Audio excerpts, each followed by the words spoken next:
Hello guys, good afternoon. Papaano po ba alisin ang add friend button sa ating mga Facebook profile? Aalisin po natin ang add friend button. Ang nakalagay na lang po ay message katulad nito.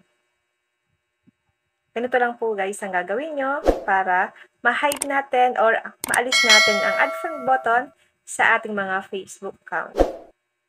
Punta lang tayo sa ating Facebook.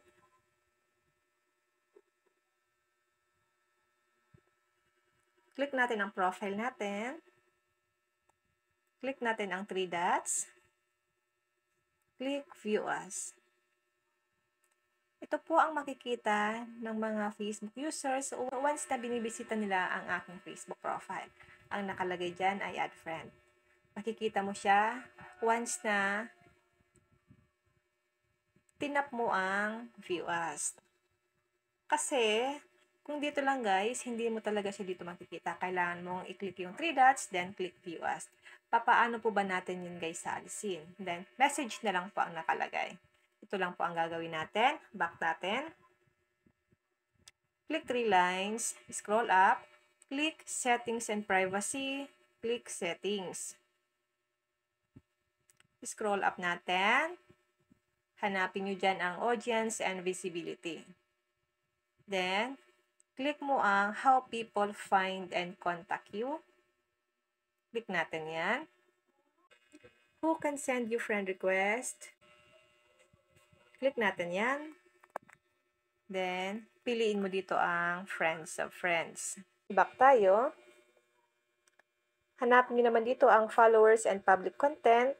Click natin ito. Who can follow me? Kailangan po naka-friends ito.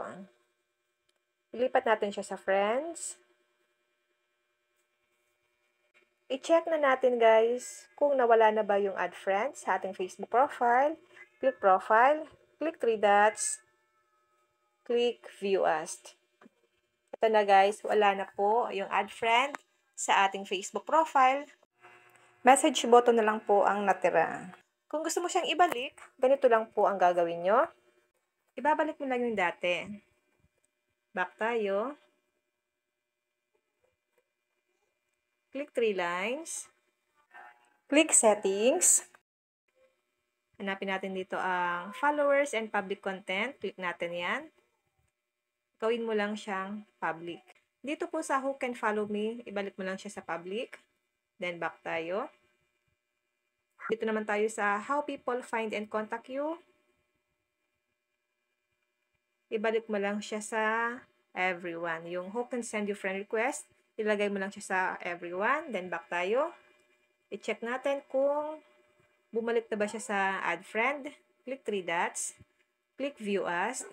Ayan po. Add Friend na po ang nakalagay. Ganun lang po ang gagawin nyo once na gusto mong alisin ang Add Friend. Ang nakalagay lang dyan ay message button at kung paano ito ibalik sa dati. Sana po may natutunan kayo sa aking video. Kung hindi pa kayo sa akin naka-follow sa aking Facebook page, follow niyo po ako, Positive Mind. And then sa aking YouTube channel, kung hindi pa kayo dito naka-subscribe, pa-subscribe po ako para maging updated kayo sa lahat ng mga tips at video tutorial na ina-upload ko. And now, thank you for watching. God bless you all.